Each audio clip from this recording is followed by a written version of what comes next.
ആശ്വാസം നേടാം. ഹൃത്തിനുള്ളിൽ ജീവൻ നൽകും വചനം, തിരുവചനം. Praise the Lord. നമുക്ക് പ്രാർത്ഥിക്കാം.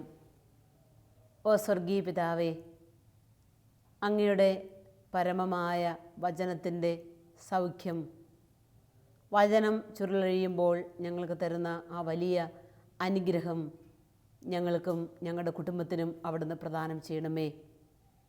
ഈ തിരുവചനം ലോകത്തിൻ്റെ നാനാഭാഗങ്ങളിലിരുന്ന് കേൾക്കുന്ന എല്ലാവരെയും, വചനം ശ്രദ്ധിക്കുന്ന എല്ലാവരെയും അങ്ങയുടെ പൊൻകരങ്ങളിൽ കാത്തുകൊള്ളുകയും അനുഗ്രഹിക്കുകയും ചെയ്യണമേ എന്ന് അങ്ങയോട് ഞങ്ങൾ പ്രാർത്ഥിക്കുന്നു.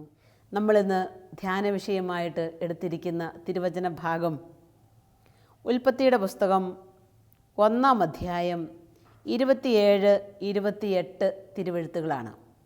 നമുക്ക് വചനം ഒന്ന് ശ്രദ്ധിക്കാം. അങ്ങനെ ദൈവം തൻ്റെ ഛായയിൽ മനുഷ്യനെ സൃഷ്ടിച്ചു. ദൈവത്തിൻ്റെ ഛായയിൽ അവിടുന്ന് അവനെ സൃഷ്ടിച്ചു. സ്ത്രീയും പുരുഷനുമായി അവരെ സൃഷ്ടിച്ചു.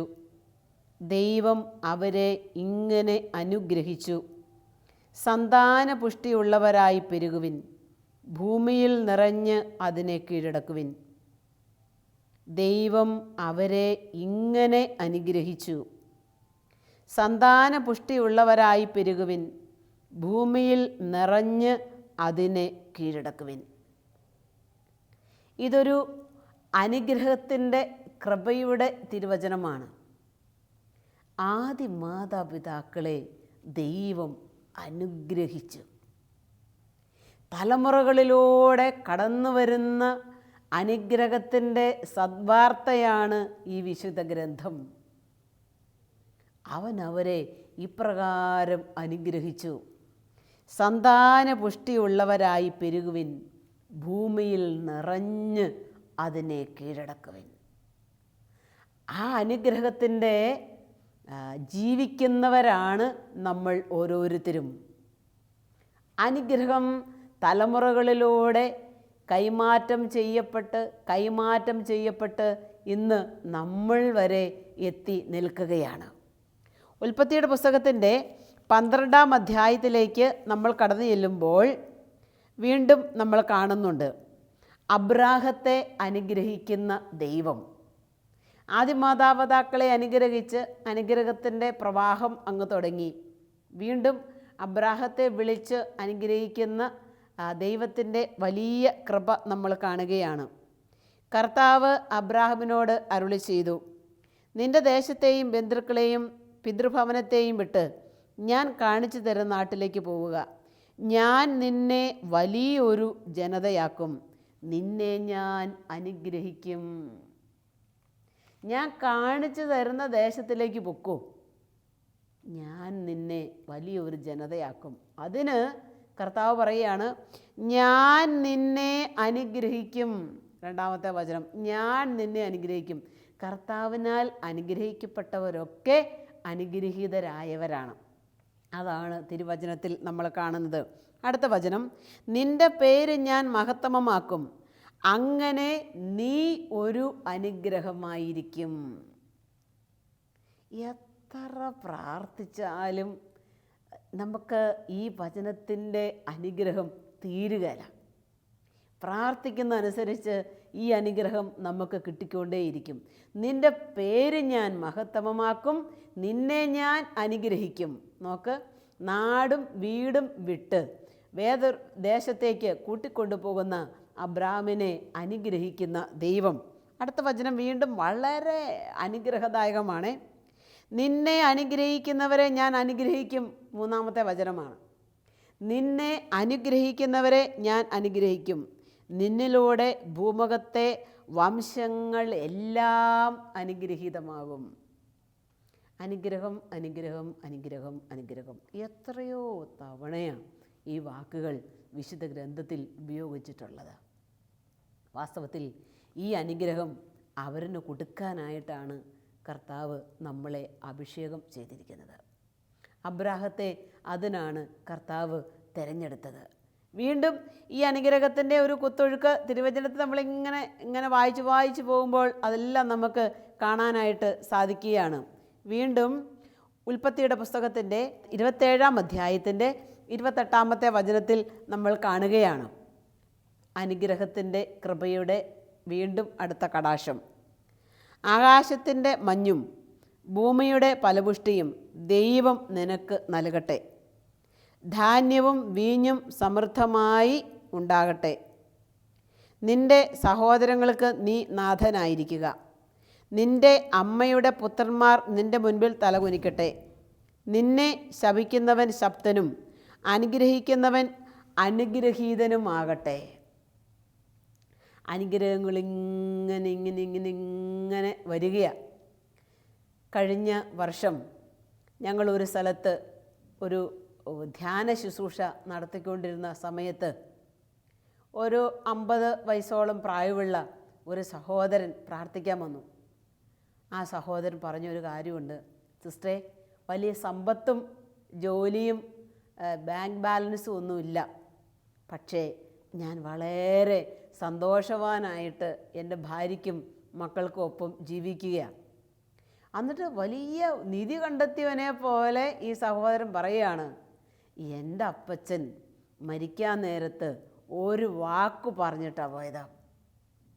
എൻ്റെ അപ്പച്ചൻ മരിക്കാൻ നേരത്ത് ഒരു വാക്ക് അവസാനമായിട്ട് പറഞ്ഞു, ജോർജേ, ദൈവം നിന്നെ അനുഗ്രഹിക്കും.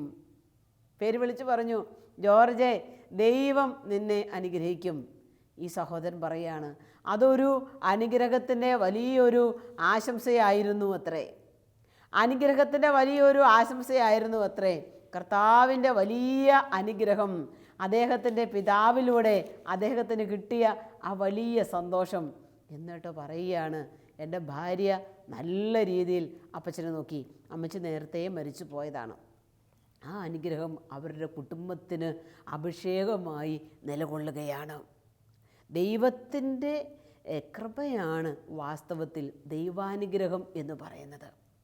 നമ്മൾ പലപ്പോഴും പറയാറില്ലേ, വലിയ സമ്പത്തൊക്കെ ഉണ്ട്, വലിയ വീടൊക്കെ ഉണ്ട്, വലിയ ജോലിയൊക്കെ ഉണ്ട്, നല്ല അടിപൊളി വാഹനമൊക്കെ ഉണ്ട്, പക്ഷേ ഒരു കുറവുണ്ട്, ദൈവാനുഗ്രഹമില്ല. നമ്മൾ പറയാറുണ്ട്, അല്ലെ മറ്റ് പലരും പറഞ്ഞ് നമ്മൾ കേൾക്കാറുണ്ട്, എല്ലാം ഉണ്ടെങ്കിലും ദൈവാനുഗ്രഹവും ഇല്ല. അതെന്തേ? ബാക്കിയെല്ലാം ഉള്ളപ്പോഴും ദൈവാനുഗ്രഹത്തിൻ്റെ കുറവ് അവർക്ക് അനുഭവപ്പെടുന്നു, അല്ലെങ്കിൽ നമുക്ക് അനുഭവപ്പെടുന്നു. അപ്പോൾ എല്ലാം ഉണ്ടെങ്കിലും ദൈവം നമ്മളെ അനുഗ്രഹിക്കുന്നുണ്ടെങ്കിലേ നമുക്ക് എല്ലാം ആവും. ഈ ജീവിതം മുഴുവനും ദൈവത്തിൻ്റെ അനുഗ്രഹമല്ലേ? ഈ ജീവിതം മുഴുവനും ദൈവത്തിൻ്റെ അനുഗ്രഹമാണ്.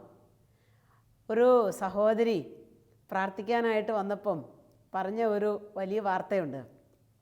സിസ്റ്ററെ, ഞങ്ങളുടെ വിവാഹം കഴിഞ്ഞ് 8 വർഷം ഞങ്ങൾക്ക് മക്കളില്ലായിരുന്നു. 8 വർഷം മക്കളില്ലായിരുന്നു. അത് 8 വർഷവും മരുന്നെടുത്തു, ധ്യാനങ്ങൾ കൂടി, ഒരുപാട് പ്രാർത്ഥിച്ചു. അങ്ങനെ ഈ സഹോദരി 8 വർഷം കഴിഞ്ഞപ്പോൾ ഗർഭിണിയായി. ആദ്യ കുഞ്ഞിന് ജന്മം കൊടുത്തു, ഒരാൺകുഞ്ഞ്. ആ കുഞ്ഞിന് 1 വയസ്സാകുന്നതിന് മുൻപേ അടുത്ത കുഞ്ഞ് വീണ്ടും ഉദരത്തിലായി. അതിനും ജന്മം കൊടുത്തു, അതും ഒരു ആൺകുഞ്ഞ്. ആ കുഞ്ഞിന് 2 വയസ്സ് തികയുന്നതിന് മുമ്പേ അടുത്ത കുഞ്ഞ് വീണ്ടും ഉദരത്തിലായി, അതും ഒരു ആൺകുഞ്ഞ്. അങ്ങനെ ഈ സഹോദരി പറയുകയാണ്, മിടുക്കരായ 3 ആൺമക്കളെ തന്ന് ദൈവം എന്നെ അനുഗ്രഹിച്ചിരിക്കുക. വളരെ സന്തോഷം തോന്നി കേട്ടപ്പം. അതിന് നന്ദിയുണ്ട്, ആ സഹോദരിക്ക് നന്ദിയുണ്ട് ദൈവത്തോട്. എന്നിട്ട് പറയാ, സിസ്റ്റേ, ദൈവം തന്ന അനുഗ്രഹമല്ലാതെ എൻ്റെ ജീവിതത്തിൽ ഒന്നുമില്ല. ഈ വചനം ശ്രവിക്കുന്ന പ്രിയപ്പെട്ട സഹോദര സഹോദരി, നിനക്കും അതുതന്നെയല്ലേ പറയാനുള്ളത്? ഈ കാണുന്നതെല്ലാം, എൻ്റെ ഈ വാടക വീടും, എൻ്റെ ഈ സ്വന്തമായ വീടും, എൻ്റെ ഈ സ്വന്തമായ ജോലിയും, എൻ്റെ ഈ രോഗവും, എൻ്റെ ഈ കഷ്ടപ്പാടും, എൻ്റെ ഈ അടുക്കളയിലെ അധ്വാനങ്ങളും എല്ലാം ദൈവത്തിൻ്റെ അനുഗ്രഹമാണ്.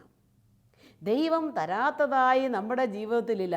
അതുകൊണ്ടാണ് ദൈവാനുഗ്രഹം ഒരു കൃപയാണ് എന്ന് പറയുന്നത്. Catechism of the Catholic church, കത്തോലിക്ക സഭയുടെ മതബോധന ഗ്രന്ഥത്തിൽ നമ്മൾ വായിച്ചെത്തുമ്പോൾ അനുഗ്രഹത്തെക്കുറിച്ച് അവിടെ പറയുന്ന ഒരു വാചകമുണ്ട്. അതിപ്രകാരമാണ്, ദൈവത്തിൻ്റെ അനുഗ്രഹം അനുഗ്രഹമാണെന്ന് കണ്ടെത്തുന്നവൻ ഭാഗ്യവാനാണ്. ദൈവത്തിൻ്റെ അനുഗ്രഹങ്ങളെ നോക്കി അത് ദൈവത്തിൻ്റെ അനുഗ്രഹമാണെന്ന് നമുക്ക് പറയുവാനായിട്ട് സാധിക്കണം. അപകടത്തിൽപ്പെട്ട് 2 കാലും ഒടിഞ്ഞ് ആശുപത്രിയിൽ കഴിയുന്ന ഒരു സഹോദരനെ വർഷങ്ങൾക്ക് മുൻപ് കാണാനും പ്രാർത്ഥിക്കുവാനും ദൈവം അവസരം ഒരുക്കി തന്നു. പ്രാർത്ഥിക്കാനായിട്ട് ചെന്നപ്പം ആ സഹോദരൻ പറഞ്ഞു, സിസ്റ്ററെ, ഞാൻ വളരെ അഹങ്കാരിയായ ഒരു മനുഷ്യനായിരുന്നു. അത്യാവശ്യം ജീവിക്കാനുണ്ട്, അത്യാവശ്യം നല്ല ജോലിയുണ്ട്, 4 ചക്ര വാഹനമുണ്ട്, 2 ചക്ര വാഹനമുണ്ട്. അങ്ങനെ എല്ലാത്തിൻ്റെയും കണക്കുകളൊക്കെ ഇദ്ദേഹം സന്തോഷമായിട്ട് പങ്കുവച്ചു. അവസാനം പറയാണ്, എൻ്റെ അഹങ്കാരത്തെ ഒന്ന് ഒതുക്കാൻ ഞാൻ ബൈക്കിൽ യാത്ര ചെയ്തപ്പം കർത്താവ് എനിക്ക് നല്ലൊരു അപകടം തന്നു. 2 കാലും കർത്താവ് ഓടിച്ചു. ഈ 2 കാലും കർത്താവ് ഓടിച്ചപ്പോഴാണ് എനിക്ക് എൻ്റെ അന്തർനേത്രം തുറന്നു കിട്ടിയത്. എൻ്റെ സഹോദരൻ പറഞ്ഞ വാക്ക് ശ്രദ്ധേയമാണേ. സഹോദരൻ പറഞ്ഞു, സിസ്റ്റേ, ഇപ്പം ഞാൻ ഈ ആശുപത്രിയിൽ 2 കാലും ഇല്ലാതെ, എന്നുവെച്ചാൽ നടക്കാൻ പറ്റിയാത്ത അവസ്ഥയിലാണ്, ഇല്ലാതെ ഈ കല്ലിൽ കിടക്കുമ്പോൾ എനിക്കൊരു കാര്യം മനസ്സിലായി, ദൈവമാണ് എൻ്റെ നല്ല കാലത്ത് മുഴുവനും എന്നെ അനുഗ്രഹിച്ചുകൊണ്ടിരുന്നതെന്ന്. ആ അനുഗ്രഹത്തിൻ്റെ വഴികളെ തിരിച്ചറിയാൻ ഞാനിപ്പോൾ ഇവിടെ കട്ടിൽ കിടക്കണം എന്നുള്ളത് ദൈവത്തിൻ്റെ മനസ്സായിരുന്നു എന്ന് ഇപ്പോൾ ഞാൻ തിരിച്ചറിയുന്നു. എനിക്ക് വളരെ സന്തോഷം തോന്നി. ആ മകൻ്റെ ദൈവം തൻ്റെ മേൽ വർഷിച്ച അനുഗ്രഹങ്ങളെക്കുറിച്ചുള്ള ആ തിരിച്ചറിവിനെ ഓർത്ത് വലിയ സന്തോഷം തോന്നി. ഈ കഴിഞ്ഞ ദിവസം ഒരു സഹോദരന് അമേരിക്കയിൽ നിന്ന് എന്നെ വിളിക്കുകയുണ്ടായി. 6 പ്രാവശ്യം പരീക്ഷ എഴുതി, 6 പ്രാവശ്യവും പരീക്ഷ എഴുതി തോറ്റു. നേഴ്സിങ്ങിൻ്റെ 6 പരീക്ഷയാണ്. തന്നെ ഫോൺ വിളിച്ചിട്ട് പറഞ്ഞു, സിസ്റ്റേ, ഞാൻ ഇനി ഒന്നും കൂടെ ഒരു എക്സാമിന് റെഡി ആയിക്കൊണ്ടിരിക്കുക, 6 തവണ ഞാനിത് എഴുതി. അപ്പം ഞാൻ ഫോണിൽ കൂടെ പറഞ്ഞു, praise the Lord, praise the Lord. 6 തവണയും സഹോദരനെ തോൽപ്പിച്ച ദൈവത്തിൻ്റെ അനുഗ്രഹത്തെ ഓർത്ത് ഞാൻ നന്ദി പറയുന്നു. ഇദ്ദേഹം എന്നോട് പറയുക, അതിനാ സിസ്റ്റേ, എൻ്റെ പരാജയത്തിൽ സിസ്റ്റർ സന്തോഷിക്കുകയാണോ? ഞാൻ പറഞ്ഞു, അല്ല, ശ്രേഷ്ഠമായതെന്തോ ഒന്ന് ആ പരാജയത്തിൽ കർത്താവ് ഒളിപ്പിച്ചു വെച്ചിട്ടുണ്ട്. അത് കണ്ടു കിട്ടുവോളം സഹോദരന് ആ അനുഗ്രഹത്തിൻ്റെ വഴിയെ തന്നെ യാത്ര ചെയ്യണം. പ്രാർത്ഥിച്ചിട്ട് ഞാൻ പറഞ്ഞു, പരിശുദ്ധാത്മാവിൽ നിറഞ്ഞ് പരിശുദ്ധാത്മാവ് പറയിച്ചു, ഈ പരീക്ഷയിൽ കർത്താവ് എന്തായാലും ജയിപ്പിക്കും. കാരണം എളിമപ്പെടുത്തി വിധേയപ്പെട്ട് ദൈവത്തിൽ ആശ്രയിക്കാൻ പഠിപ്പിച്ചുകൊണ്ടിരിക്കുകയാണ് ഈ ദൈവിക മനുഷ്യനെ. പരീക്ഷ എഴുതി. ദൈവത്തിൻ്റെ വലിയ കാരുണ്യം അദ്ദേഹം അനുഭവിച്ചു, അനുഗ്രഹമായി അനുഗ്രഹിച്ചു. അപ്പോൾ അനുഗ്രഹം എന്നൊക്കെ നമ്മൾ പറയുമ്പോൾ നമ്മൾ ഇച്ഛിക്കുന്ന കാര്യങ്ങളിലുള്ള വിജയം മാത്രമല്ല അനുഗ്രഹം. തെറ്റിപ്പോകരുത്.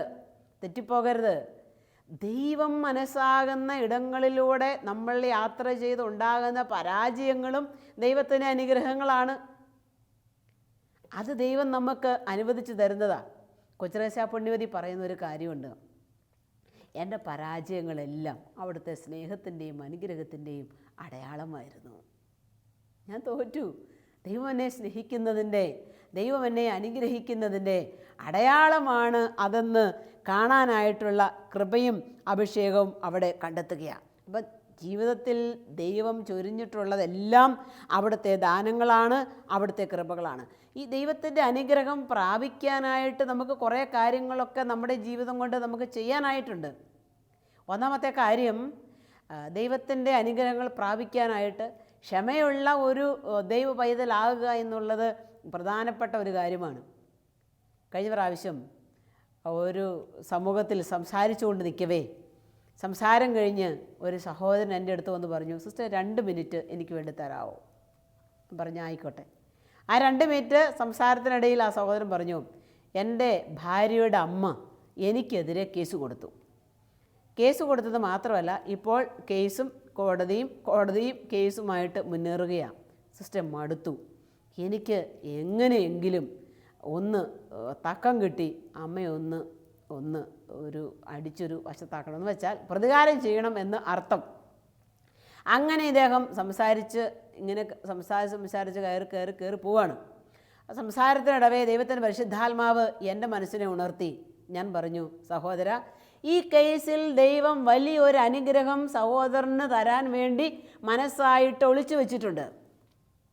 ആ ഒരു നിധി കണ്ടെത്താൻ സഹോദരന് സാധിക്കണമെങ്കിൽ ഈ അമ്മയോട് ഇപ്പം തന്നെ ക്ഷമിക്കാനായിട്ടുള്ള ഒരു മനോഭാവം സഹോദരന് രൂപപ്പെടണം. എങ്കിലേ ആ കേസിലൂടെ ദൈവം സഹോദരന് തരാൻ പോകുന്ന ദൈവത്തിൻ്റെ അനുഗ്രഹത്തെ സ്വീകരിക്കാനായിട്ട് സാധിക്കുകയുള്ളൂ. അങ്ങനെ സംസാരത്തിൻ്റെ അവസാന ഘട്ടം എത്തി നിൽക്കവേ ആ സഹോദരനോട് ചോദിച്ചു, സിസ്റ്റേ, ഞാനിതിപ്പം ഈ കേസെല്ലാം അനുഭവിച്ച് ഇതിലൂടെ എല്ലാം നടന്നു നീങ്ങി മുന്നോട്ട് പോയിട്ട് ദൈവാനുഗ്രഹം പ്രാപിക്കണമെന്നാണോ? ഞാൻ പറഞ്ഞു, അതെ, നിശ്ചയമായിട്ടും അതെ. ഇതിലൂടെ എല്ലാം നടന്നുപോയി ദൈവാനുഗ്രഹം പ്രാപിക്കണമെന്നുള്ളതാണ് ദൈവത്തിൻ്റെ മനസ്സ്. സഹോദരിമാരെ, മറ്റുള്ളവരെ അനുഗ്രഹിക്കുക എന്നാൽ, പ്രിയ സഹോദരന്മാരെ, മറ്റുള്ളവരെ അനുഗ്രഹിക്കുക എന്നാൽ അവർക്ക് നന്മ വരാനായിട്ടുള്ള പ്രാർത്ഥന നമ്മളിൽ നിന്ന് ഉണ്ടാകേണ്ടതായിട്ടുണ്ട്. അവരിന് നന്മ വരാനായിട്ടുള്ള പ്രാർത്ഥന നമ്മളിൽ നിന്നുണ്ടാകേണ്ടതായിട്ടുണ്ട്.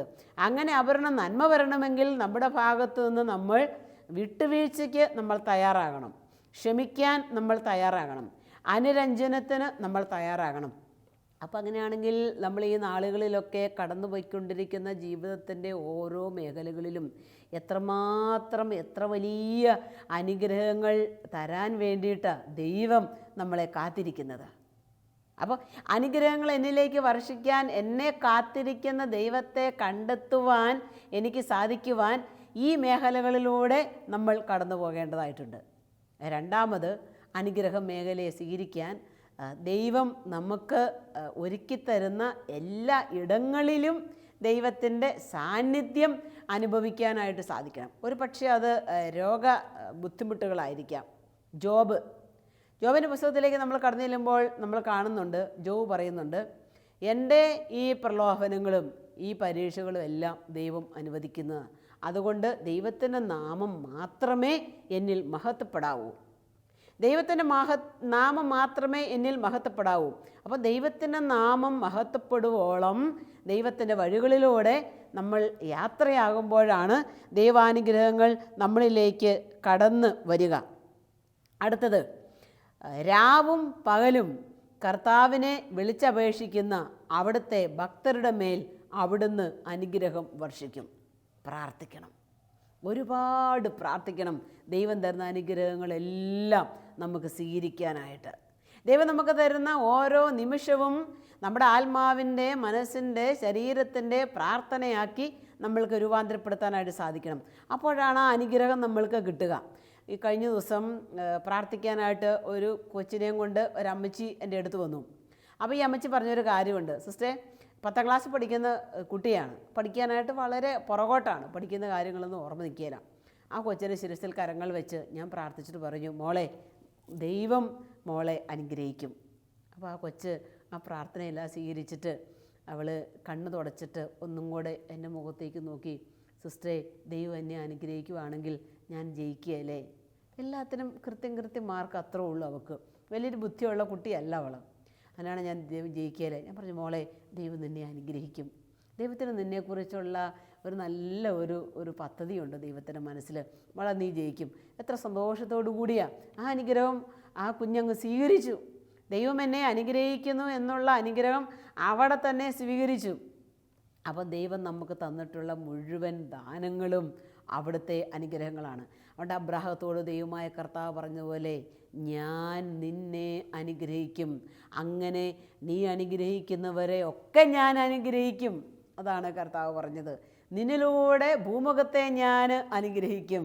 അപ്പം നമ്മളിലൂടെ ഈ ലോകം മുഴുവനെയും അനുഗ്രഹിക്കുവാനായിട്ട് ദൈവമായ കർത്താവ് ആശിക്കുന്നുണ്ട്, ആഗ്രഹിക്കുന്നുണ്ട്. അതുകൊണ്ട് നമുക്ക് നമ്മുടെ പ്രാർത്ഥനയുടെ നിമിഷങ്ങളിൽ ലോകം മുഴുവനെയും അനുഗ്രഹിക്കണമേ, കണ്ടുമുട്ടുന്ന ഓരോ വ്യക്തികളെയും അനുഗ്രഹിക്കണമേ എന്ന് പ്രാർത്ഥിക്കുവാനായിട്ട് നല്ലൊരു മനസ്സുണ്ടെങ്കിൽ കർത്താവിൻ്റെ അനുഗ്രഹം അവരുടെ മേൽ ഒഴുകിയിറങ്ങുന്നത് കാണാനായിട്ട് നമുക്ക് സാധിക്കുകയാണ്. നിയമാവർത്തന പുസ്തകത്തിലേക്ക് നമ്മൾ കടന്നു ചെല്ലുമ്പോൾ 28-ാം അധ്യായത്തിൽ നമ്മൾ കാണുന്ന ഒരു തിരുവചന ഭാഗമുണ്ട്. അത് ഇപ്രകാരമാണ്: അവിടുത്തെ വചനം ശ്രവിച്ചാൽ അവിടുന്ന് ഈ അനുഗ്രഹങ്ങളെല്ലാം നിൻ്റെ മേൽ തരും. ഏത് ആ അനുഗ്രഹങ്ങൾ താഴെ പറയുകയാണ്. 1, നഗരത്തിലും വയലിലും നീ അനുഗ്രഹീതനായിരിക്കും. ഒന്നാമത്തെ കാര്യം, നീ അനുഗ്രഹിക്കണം. നഗരത്തിലും വയലിലും എന്ന് വെച്ചാൽ നിൻ്റെ ജോലി മേഖലകളിലും നിൻ്റെ കൃഷിയിടങ്ങളിലും നിൻ്റെ അധ്വാനങ്ങളിലും നീ അനുഗ്രഹീതനായിരിക്കും. എന്തോ ഒരു വലിയൊരു ഭാഗ്യമാണത്, അല്ലേ? കഷ്ടപ്പാടുകളിൽ ദൈവാനുഗ്രഹം ഉണ്ടാകുക, ജോലി സ്ഥലങ്ങളിൽ ദൈവാനുഗ്രഹം ഉണ്ടാകാം. രണ്ടാമത്തെ അനുഗ്രഹം, നിൻ്റെ സന്തതികളും വിളവുകളും അനുഗ്രഹിക്കപ്പെട്ടിരിക്കും. നമ്മുടെ മക്കൾ ദൈവത്തിൻ്റെ ദാനമാണ്, സമ്മാനമാണ്. മാതാപിതാക്കളുടെ ഒക്കെ ആശയം എന്താ? എൻ്റെ കുഞ്ഞ് അനുഗ്രഹിക്കപ്പെടണം എന്നുള്ളതല്ലേ. 3, നിൻ്റെ മൃഗങ്ങളും കന്നുകാലിക്കൂട്ടവും ആട്ടിൻപറ്റവും അനുഗ്രഹിക്കപ്പെടും. എന്തോ ഒരു വലിയ അനുഗ്രഹത്തിൻ്റെ ലിസ്റ്റാണ് കർത്താവ് നമുക്ക് തന്നേക്കുന്നത്, തീരുന്നില്ല. 5-ാമത്തെ വചനം, നിൻ്റെ അപ്പക്കുട്ടയും മാവ് കുഴയ്ക്കുന്ന കലവും അനുഗ്രഹിക്കപ്പെടും. തീരുന്നില്ല. 6-ാമത്തെ വചനം, സകല പ്രവൃത്തികളിലും നീ അനുഗ്രഹീതനാകും. കർത്താവ് പറയാണ്, സകല പ്രവൃത്തികളിലും നീ അനുഗ്രഹീതനാകും. പ്രഭാഷകൻ്റെ പുസ്തകം 32-ാം അധ്യായത്തിൻ്റെ 12-ാമത്തെ തിരുവചനം കൂടെ നമുക്കൊന്ന് ശ്രദ്ധിക്കാം. അവിടുന്ന് ചിലരെ അനുഗ്രഹിച്ച് ഉയർത്തി. അവിടുന്ന് ചിലരെ അനുഗ്രഹിച്ച് ഉയർത്തി. അപ്പം കർത്താവ് നമ്മളെ എല്ലാവരെയും അനുഗ്രഹിച്ച് ഉയർത്തിയിരിക്കുകയാണ്. വീണ്ടും 17-ാമത്തെ വചനം കൂടെ നമുക്കൊന്ന് ശ്രദ്ധിക്കാം. കർത്താവിൻ്റെ അനുഗ്രഹം നിമിത്തം ഞാൻ മുൻപന്തിയിലെത്തി. വചനം പറയുക, കർത്താവിൻ്റെ അനുഗ്രഹം നിമിത്തം ഞാൻ മുൻപന്തിയിൽ എത്തി. അപ്പോൾ എല്ലാ ജീവിതത്തിൻ്റെ വ്യാപാരങ്ങളിലും മുൻനിരയിലെത്താൻ കർത്താവിൻ്റെ അനുഗ്രഹമില്ലാതെ നമുക്ക് സാധ്യമല്ല.